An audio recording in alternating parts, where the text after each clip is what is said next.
70 साल से हमारे बाप दादाओं ने पूर्वजों ने इस कांग्रेस को से बेवफाई किया। हम मुसलमानों का इन लोगों को वोट चाहिए, मुसलमान नहीं चाहिए। ठीक है, अपने नहीं करना चाहते कि हिस्सेदारी नहीं। आज हमारे सीमांचल में ये हाल कि 1 तिहाई गाँव में स्कूल नहीं है, 2 तिहाई गाँव में डॉक्टर नहीं है, 3 तिहाई गाँव में बिजली का प्रबंध नहीं है, 4/4 गाँव में सड़क नहीं है। आधी से ज़्यादा आबादी है, गरीब है, महागरीब है, जिसे एक वक्त की रोटी के लिए अपनी इज्जत तक नीलाम करना पड़ेगा। उस गाँव में नेताओं की इस मुल्क में नेताओं का क्या काम है? सऊद साहब जैसे नेताओं का क्या काम है उस मुल्क में? आज हम लोग के रास्ते पर भटक नौकरी नहीं है। आज मुझ जैसा लाखों नौजवान ट्रेन से कट के मर रहे हैं क्योंकि उनके पास नौकरी नहीं है।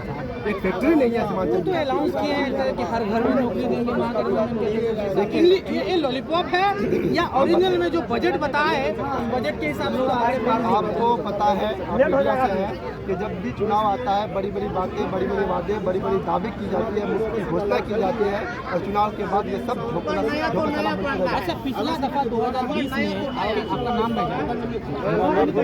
बंटी भाई, पिछला इलेक्शन राजा साहब को वोट दिया, 2020 में अभी से इसी मंच से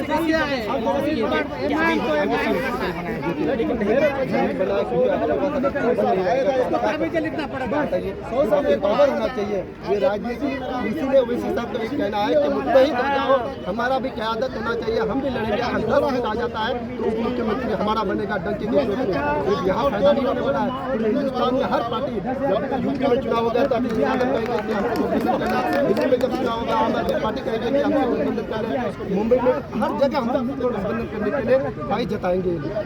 तो आप अभी वर्तमान में 11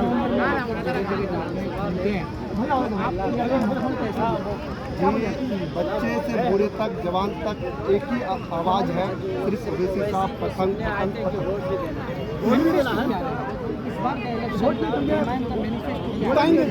जिस तरह से हैदराबाद में ओवैसी अस्पताल है, ओवैसी कॉलेज है और ओवैसी ऐसा सकता है कि हर मजबूर जाके वहाँ पे अपनी राय रख सकते हैं। अपनी जो जुल्म किया जा रहा है उसके लिए वहाँ पे सुनवाई होता है। ठीक है, इसी तरह से यहाँ पे भी होगा जरूर। ठाकुरगंज से बिलोंग करता हूँ, ठाकुरगंज धोकरपेट गाँव से, पंचायत जिला। ये हमारी सरपंच साहब हैं।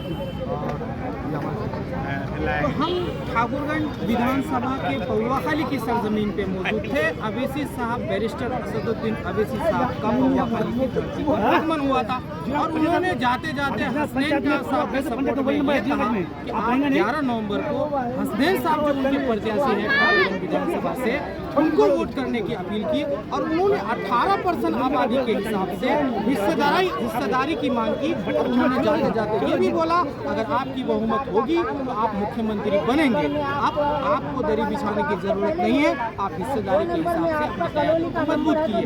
अभी तक के लिए इतना ही। आप देख रहे हैं हमारा सीमांचल न्यूज़, मैं हूँ इम्तियाज।